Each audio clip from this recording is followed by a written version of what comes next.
On this episode of AV Week, we take a look at the annual AVIXA award winners. Steve Durkee takes over as the president of Legrand AV and designing your campuses, whether or not they're opening up or doing everything online. All that and more next on AV Week. The network for the AV industry. What are you listening to? This is AV. This is AVNation. This is AVNation. This is AV Week, episode 457, recorded Friday, May 22nd, 2020. Certain uncertainty. Support for AVNation is brought to you by Atlas IED, innovative audio solutions for every business environment. And by FSR. And by Just Add Power, the global leader in video over IP solutions with systems that give you easy installation, unmatched scalability, and outstanding performance. This is AV Week, your weekly wrap-up of audio-visual news and information. My name is Tim Albright. I am your host. With us to discuss the news and information this week. I used to call him the left-hand side of my brain. I'm not sure if he wants that insult anymore. But his name is George Tucker. And how are you, sir? I'm glad to be here. Great to see everybody on this holiday weekend. Absolutely. And George comes to us from Yonkers. Dawn Mead, also a member of the AVNation team. Can't tell you where she works, but she is somewhere in the Maryland, D.C. area. How are you, madam? Very good, thank you. And if you're trying to guess where I work, that's a big clue. But there's a lot of companies there. I mean, you could work for AVIXA for crying out loud. I mean, you don't, but I could tell NRA. you if I worked for AVIXA. Dawn works for the NRA. There we go. Yeah. Last but not least, she doesn't. It was a joke. Todd Hutchins, new guy here from USIS. Welcome, sir. Thank you very much. Say new guy. Tucker and him go way back, so I'm kind of the odd man out here. So we're doing something different this week. If you're not watching the video, and you've ever wondered, this is how the actual background of the new studios. So when the process soundproofing, and so they took down my green screen, and I'm like, you know what? Let's try it. So I might keep it this way. We do have carpenters kind of building an actual set, so the green screen may be going away for a while. First story actually comes to us from our website. Steve Durkee is the new president of Legrand AV. Steve's been around Milestone. Well, he's been around Legrand, Milestone, and before that, Chief, for about 16 years. And he took over officially Monday of this.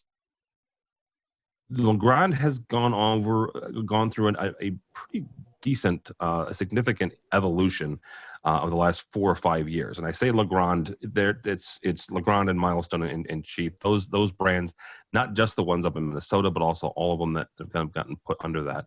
Dawn, I'm going to start with you, both from the integrator standpoint, but also the end user. Shifts like this, what sort of things do you, as an end user, but also as a former integrator, look for when leadership change happens like this?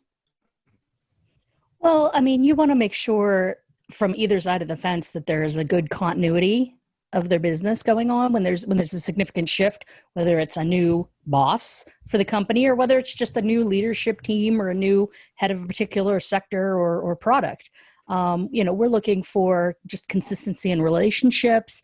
As I'm sure the integrators are freaking out and saying, oh my God, are our terms all going to be the same? Or are we still going to have access to everything? Is it still going to work the same way with this guy as opposed to that guy? From the end user front, we're a little bit more distant from that. So, we might have our integrators freaking out on that point. But for us, as long as the company or the corporation is still providing the great quality services that we're looking for, changes like this, if they're executed well, sort of don't hit in our world. We still get our products. We still get them easily. And, it's when they come in and start changing everything from the name of the company to how they deal with their integrators, that things get a little problematic. I'm not looking at anyone in particular, especially not in Texas. But they changed it back from Panja. I know they did, but at that time I was an integrator and it was very traumatic. Tip of the spear. you know, I'm sure it was traumatic for our end users. I was an integrator then, and I'm sure our end users were like, no, we wanted an AMX panel. You gave me a Panja panel. But that bit of history notwithstanding, as long as there is the continuity in branding, in business, and in follow through, as an end user, it doesn't really hit home for us. Mr. Tucker, Don hit on when we got the chance to talk to him on Monday, and that is the consistency of leadership, right? He has been with Scott Gale for 16 years. Steve made the point of saying that he and Scott were hired 2 weeks separate from each other, so 2 weeks apart. They are, two peas in a pod, obviously, because people are different and individuals, but they both kind of grown up in the industry together. They both grown up in the company together. Not a whole lot of change when it comes to leadership styles or management styles, but there is going to be a certain change when it comes to his focus, as well as where he takes the company, not necessarily where he takes the company, but where his focus is and who he surrounds himself with to focus more on the residential side, because Scott was the residential kind of focus, and Steve really focused on the commercial. When it comes to, this, folks like other leaders inside Legrand should be able to step up and say, I can do that. We can kind of go down this road, and other leaders inside the company should be able to kind of rise. Well, yeah, I mean, one of the points he makes in the interview is that about further refining the alignment of the products across their different product lines, right? They do furniture, they do the racks, they have this gear. Really looking for people to step up. In any transition of a company, you want those folks to be able to take charge and not necessarily radically change how you're doing business, but advance it in a way that optimizes both I'm doing some PR speak here mostly, but you want to optimize, right? Optimize for the client and for yourself. Take a drink, everybody. And so that alignment across brands, I think, is a very interesting thing. They've had these separate things. They've sort of said, here's a little rack that fits under a desk that, hey, we kind of make kind of stuff. But I'm really looking forward to how they further integrate those things. And I have some ideas of what that might be, but maybe it's more integration. Maybe it's more all-in-one packages, which would be kind of cool. Yeah. And we'll see where that goes. But yeah, definitely. Everybody's going to step up, and hopefully we'll see some good stuff from that. Todd, Mr. Tucker makes a very good transition here for me, because that's where I was going with you. When it comes to the integration part, one thing that Legrand has done well is integrate all their parts and pieces. A number of years ago, they brought in Middle Atlantic, and then when they bought Milestone, it was quite interesting. And both from a standpoint of, a number of Legrand brands are underwriters of AVNation, right? These are the folks who help us financially. So we had an interest in that side, but also somebody who has used their product in the past. It was interesting to see Chief and Middle Atlantic specifically, right? We can part and piece some of the other ones together, but those two companies specifically, and the way that their engineers and their product marketing team, their product engineers have kind of got together and really integrated and leveraged the strengths of each other to create some pretty remarkable and pretty unique products, I think is a testament to them, and also testament to the leadership. But when you look at this as an integrator, and you say, to Tuck's point, you're going to look at what these folks are going to be able to bring, and what Steve's going to be able to bring specifically going forward to a complete holistic package. Is that something that's attractive to you as an integrator? Getting more and more gear and more products from an integrator, or do you still want to kind of part and piece? I want to get this from this company and that from that company. Well, the interesting thing about it is I've always used both of those manufacturers as my key go-tos. So the fact that they're coming together is actually very helpful for me. And both of them have always in the past kind of listened to everything that integrators have had to say. So we're looking for this particular piece. We can bring things to their engineering departments and say, hey, listen, can you develop a product for this? And I think that by working under Steve's helm here, that's only going to improve the whole process. He's been there for a long time, and I don't see that changing in terms of the leadership. It gives opportunity for someone else to rise to the occasion. Someone can be creative, come up with some new ideas. Bring some other valuable input to the table. But both of those brands have always been our key go-to brands. Absolutely. All right, guys, our next story comes to us from our friends over at AV Network and EduWire. Uncertain when campuses can open, colleges make their fall plans flexible. This comes to us from Education Dive. Depends on where you are. And Tucker, I'm going to start with you on this from a number of different reasons. But in talking with two different folks this week, one is our buddy Joe Way from USC.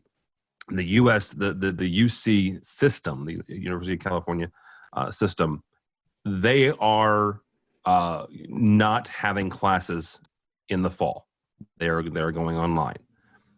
The university, the California college system. So let's see if I say this right.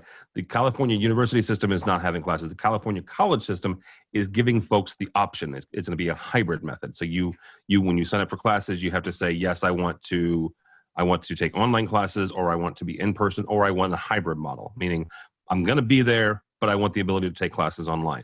Whereas you've got Notre Dame, who is more in my neck of the woods, completely online, completely in person, right? They're opening their campus. They're inviting students in. It's they're going for it. There are going to be options, but they're going with a on campus first, and a number of other colleges are doing the same thing.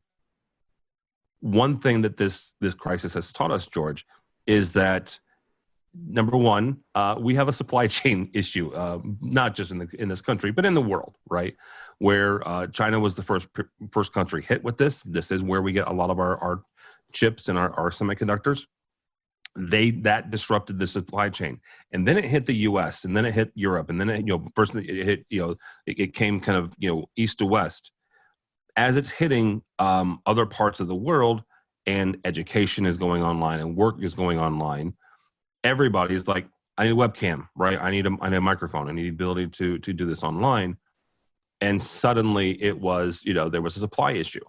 So as we kind of have 2 or 3 months here where different colleges and different universities are attacking this in a different way, is that going to help the supply chain, or is it going to be still where, as of yesterday, we were trying to get some for lead time on that was 6 weeks, right? So does that help at all, or is it just kind of kick the can down the road 2 or 3 months?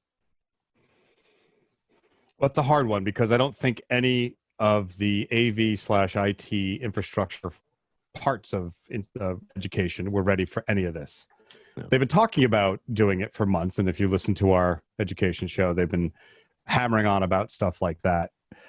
There were some supplies, I believe, to do that, but see, the infrastructure is, first of all, I found from personal experience with both gear and personal items that they claim to say it'll take till June, and you get it a week and a half to 2 weeks before they even say it's going to show up. Right? I had my new light, my new fill light, my key light, said it was going to be here 2 weeks from now. I'm using it right now, and on Amazon it still says shipping. So I think there's a supply chain issue, but it's not nearly as bad as we suspect.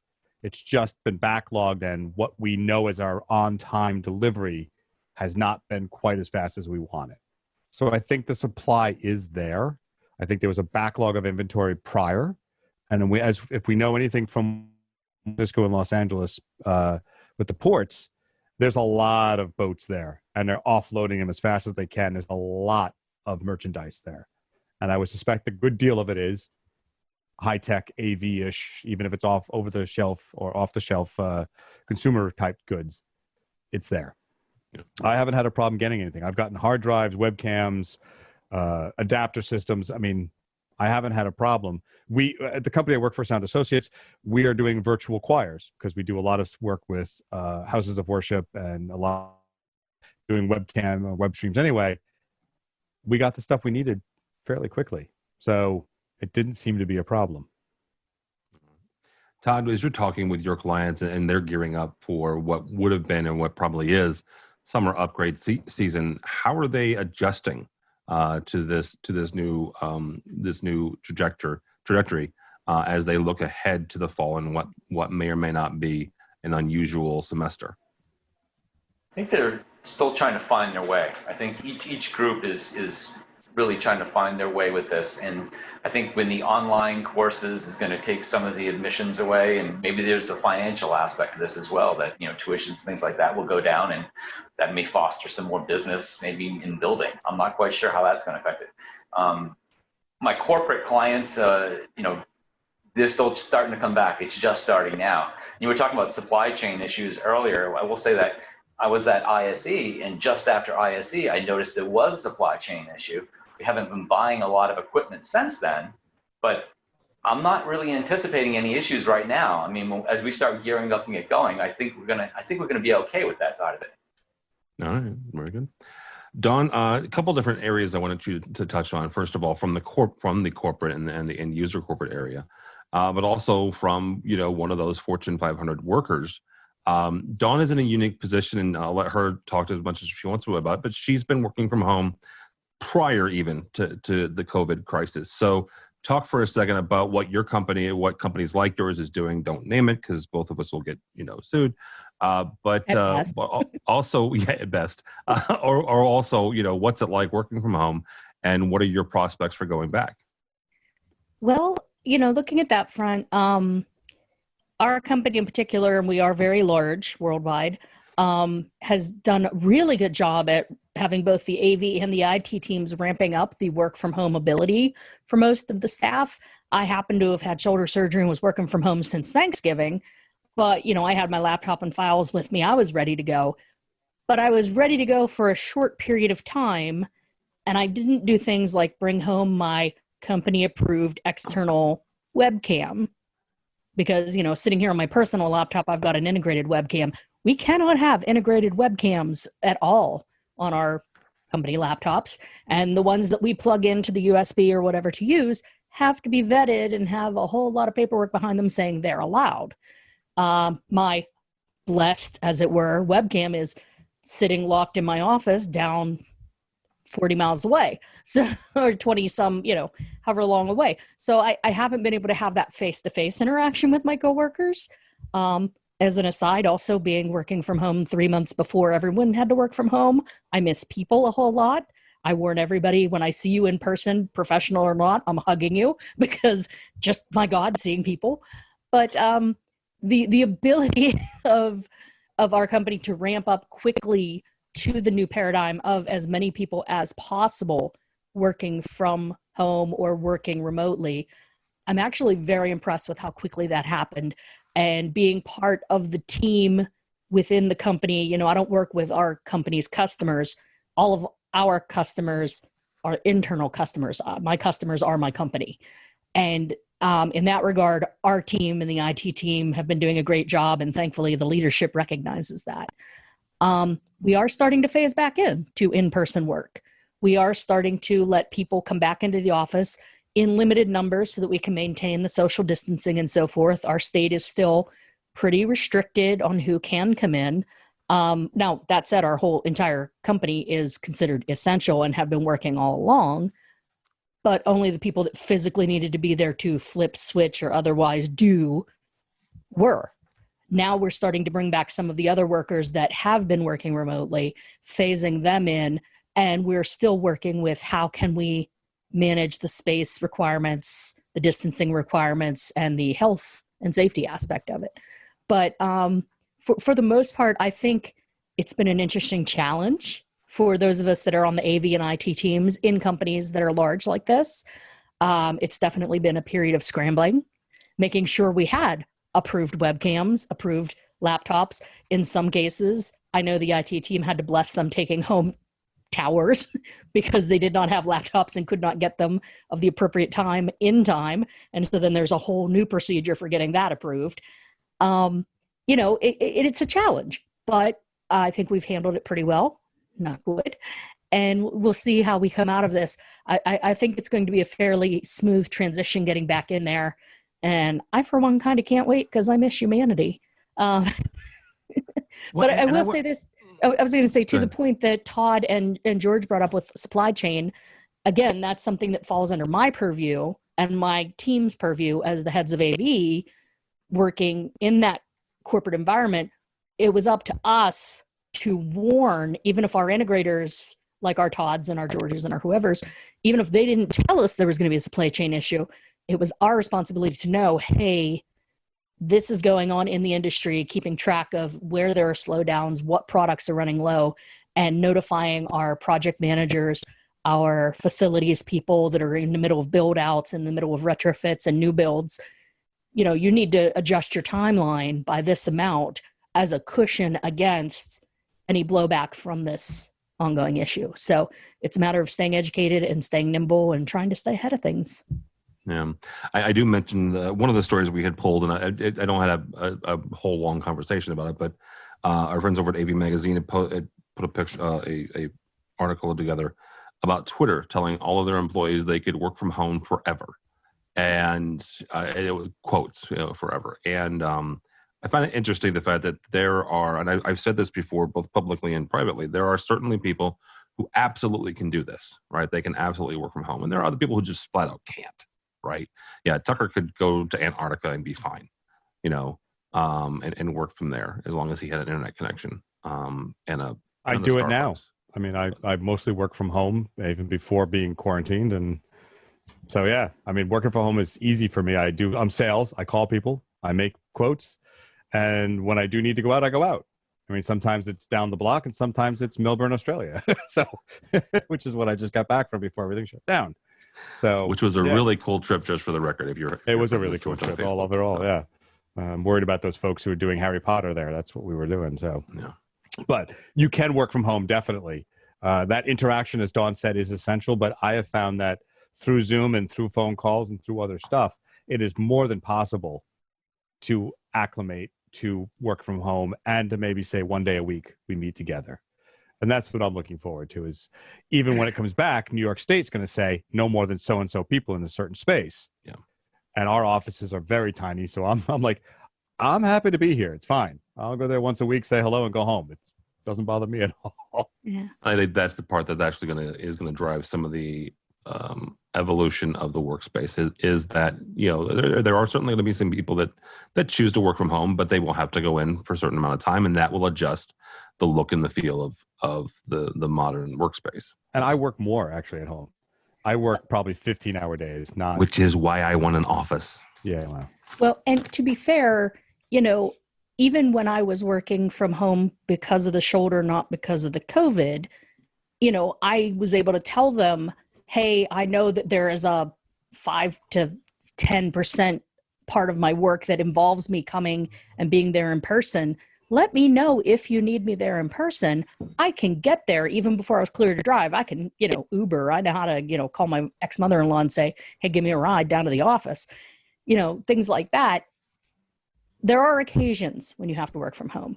There are some people at my company that they're the ones that make and do and build and other things I can't talk about. They physically have to be there.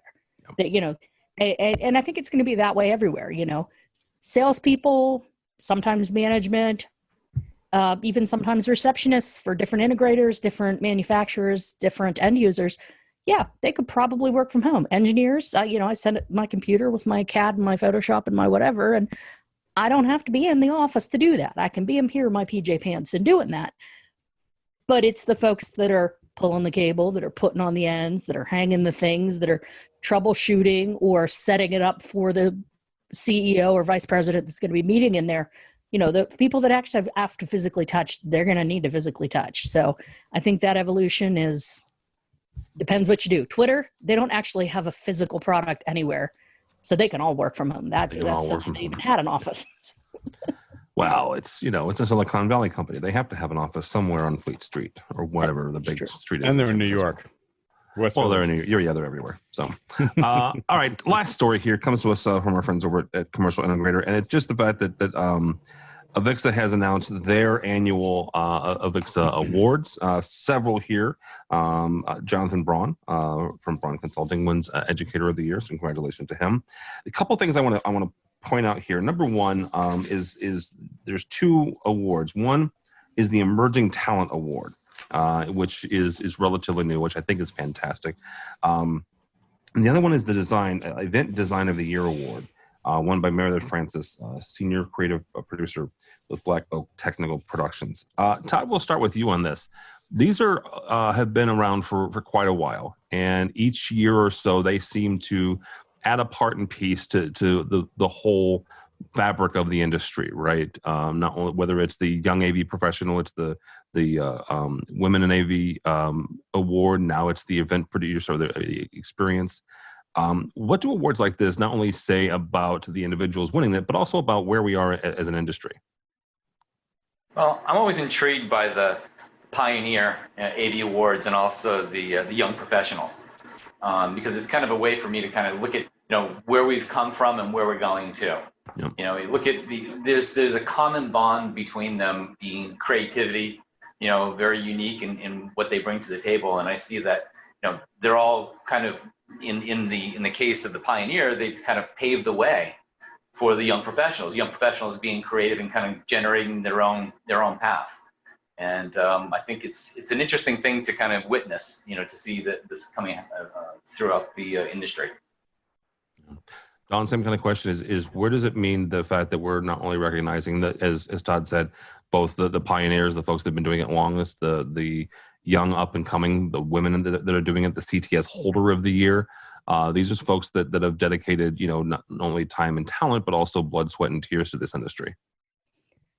I think it's something that speaks to our industry well, in that we're established enough as an industry that we can look at the whole picture and see these, beacons of competence, beacons of inspiration, beacons of, potential, and to recognize them in a fashion on the international level with an AVIXA award, I think is fantastic. I love the fact that the Emerging Award this year was won by a young woman. She isn't, you can't say she was just foisted off in the token, okay, Women with AV Awards kind of thing. It's like she actually is a young student interested in our field, looking forward to coming into our field, and she's already making a mark at her young age. And Todd mentioned the contrast between the Emerging Awards, Young AV Awards, and the Pioneer Awards. While the Pioneer Award winners were both men this year, it is worth noting it is the Adele DeBerry Pioneer Awards, named for great woman of AV, Adele DeBerry, who founded the Silver Screen. So, I think it speaks to our industry that, A, we're established, we are a legit industry that can spend the time and the energy to recognize these people and inspire others through their awards to try to achieve. A young woman will see Ms. Guzman for winning this award and say, maybe I could go into that field. Or a young guy seeing, the CTS Holder of the Year and saying, that would be cool. I should get my CTS and see if I could win that someday. It's not just a male-female thing, but I think it does also speak to the fact that we are a diverse field. We are a diverse industry. I've said for years, even though we're desperately male-dominated like all STEM fields, we're the most female-friendly STEM field out there. And so, the fact that we're recognizing that through our awarding and honoring process is great. Just my 2 cents. Mr. Tucker, last word on this. What is this? What are these awards and the types of awards, plus the ones that are winning them? What does it say about the AV industry? Well, that it's getting more diverse, and that we're also recognizing some of the innovations that people have done before us. As you know, you and I have had long discussions about the history of this innovation of the technologies that we use. Is a very interesting one indeed, and goes back into the 1900s, for God's sakes, 1800s. But I was particularly excited to see Mr. Howes from Community, who was one of those early developers of sound systems that gave you that depth and loudness of speakers in a live environment without blowing your ears out all the time. I was able to, develop a system that really was leaps and bounds against what we were doing beforehand. And I'm glad to see that he's getting some recognition, as well as Meredith Francis, the one from Black Oak, about production design. That's another thing that from the industry that I mostly come from, that we spend a lot of time. The AVIXA thing is about experiential, and what's more experiential than live events, even whether it's a corporate ballroom, a breakout sales system, or live concerts. That kind of production and that kind of design really is essential to getting everybody in the audience involved, as well as the performers. If it's not right, they're not going to feel it, and they're not going to give their best. And I like seeing that happen. It's a great thing to see. Yeah, absolutely. I do want to point out something that I find fascinating is something that Dawn said about the AV industry being accommodating to women, and something that I want to applaud is the fact that two women that won this. One is Sarah Becker. She's with AV Collaborations. She's a CTSD and a CTSI. Melissa Ross from AVISPL. They herald her as the most certified woman in AV. Now, Dawn, I have a challenge for you. I knew this was coming. I want you to beat her. I have nothing against Ms. Ross. I think she's a fantastic. I don't know her. I'm sure she's a fantastic person, but now I have something for Dawn to do. No, Ross is an HD Master Installer, certifications in networked AV design and commissioning. She has Crestron certifications, AutoCAD, Revit, and a whole ton more. So, yeah. Well, for what it's worth, Melissa Dillman has been nagging me for years as well to get at least the D, if not the D in the I. I am working on at least starting some self-study, but I'll accept that challenge, Tim, if you can talk to my boss and convince him to give me some of the time to take some of these classes without getting too underwater at the place that I can't name. All right, we'll talk to your boss. All right. All right, y'all. Thanks so much for joining us, Mr. Tucker. Great to see you as always, buddy. Thank you very much. If you want to see more of what I'm doing, I am writing a new article for AVNation on rental and staging, as well as some articles coming up in Sound and Contractor News. Otherwise, you can find me at Tucker2s on Twitter. That is the best place. I'm happy to talk all the time. It's only 15,000 words. You cut it back a little bit. It's 1850, by the way. 18,000 words. No, 1,850. All right. Dawn, thank you, ma'am. Encyclopedias. Look those up too, kids, on Wikipedia, what an encyclopedia was. Dawn, thank you, ma'am. Is an encyclopedia just a Wikipedia? But like paper?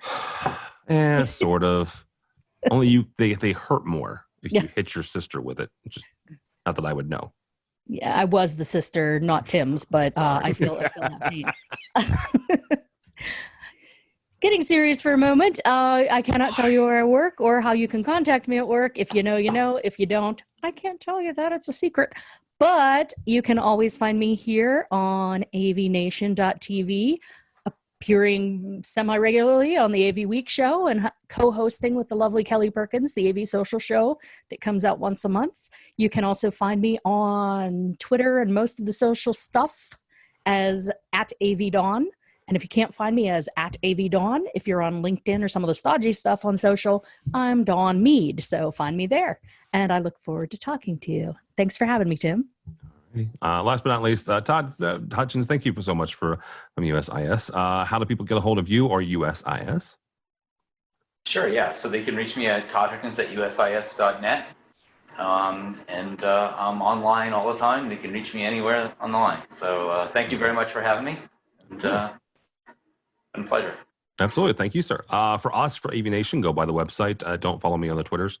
But AVNation.tv, that's AVNation.tv. We have a brand spanking new website. All I did was say that looks pretty. Other people did a whole lot of work. Yes, Tucker's shaking his head because he knows I'm right. But it's fantastic. I'm really, really happy with it. Really, really proud of the folks. So check that out. Actually, while we're doing it, let us know if something broke, dude, because I did have a hand in it, and it's possible that I broke something. So let us know if something's broke. Yeah, absolutely, I broke something. But go by the website. Also, check out our supporter section. These are the folks who help us financially, help us bring you AVWeek and ResiWeek and all the others. So check all that out and more at avnation.tv. It's avnation.tv. Thanks so much for listening. Thanks so much for watching. That's all the time we have for AV Week.